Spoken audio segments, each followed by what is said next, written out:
job in early childhood is to build a really strong foundation for kids to learn.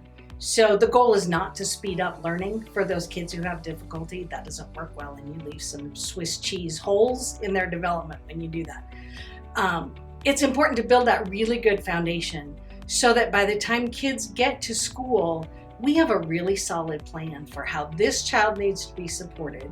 We know that the earlier we can provide services and strategies to not only children but families, that it makes a larger impact when those children get into school, and it helps them be more successful.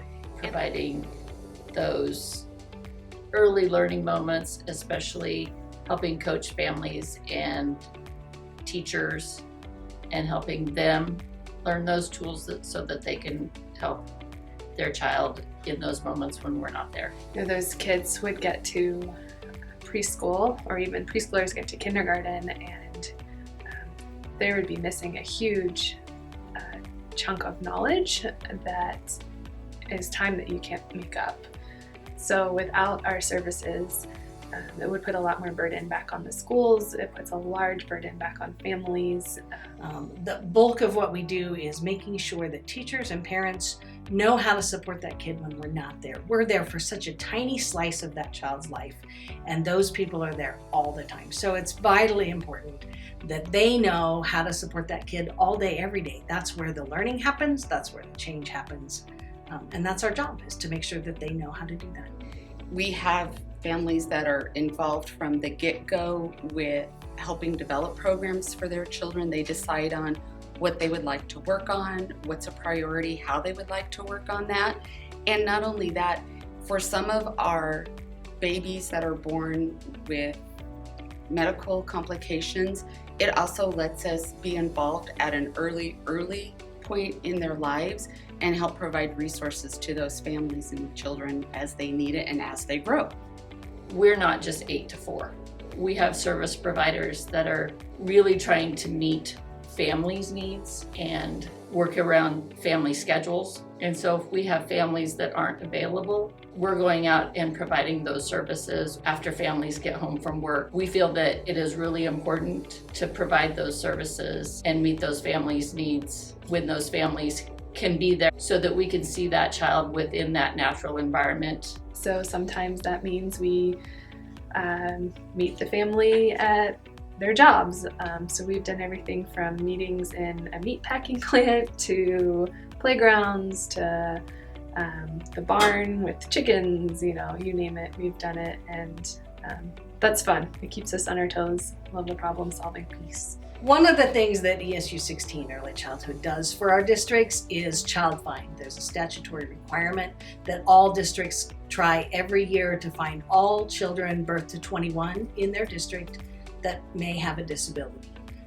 And we do that for our districts. That we've been doing this, like our coaching framework, for almost 20 years. And we were one of the very first ones in the state that have started that.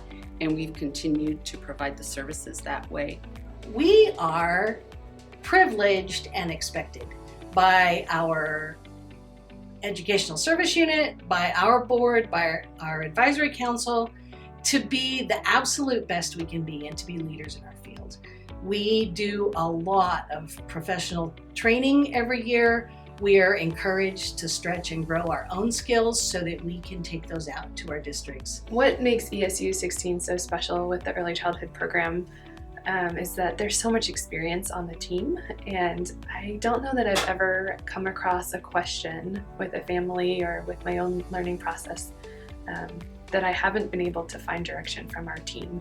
I think the one thing that we do that's kind of unique to our service unit as well is our sense of collaboration, team collaboration, and working with everyone. So it's not just a speech pathologist and we have additional members that we can on our team that we can work with, OTs, PTs, behavior, school psychs, that we can say, man, we need some help. I'm stuck. We've tried this, and this.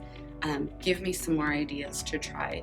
And I think that helps build our team. Like one mom, her goal was she wanted her daughter to learn to say I love you because that was so meaningful for them at that 2 years of age. And if you miss that when the time they get to school age at 5 years, that's when you just start working on speech or learning or whatever it might be. Like if that's 5 years that family's gone without that connection. Without early childhood special education, I think families are left grasping at what to do to support their kiddos. They know when things aren't going well, but they don't necessarily know what resources to tap into to make that go better. There's no better reward than seeing that look on moms or dads' faces of like, oh my gosh, they can't do it. So that's what keeps me going some days. I just love what I do. I love the kids. I love young children. Going out into families and making that relationship with families, you really make that bond with families, and you get to just see that progress. Every day they're always just learning and growing, and it's just amazing to watch them. Most of the time, I think the biggest successes are in the little steps. When a kid says their first word that grandma understands, that is huge. When a child who's motor impaired takes that first step with whatever equipment it takes to help them make that first step, that is huge.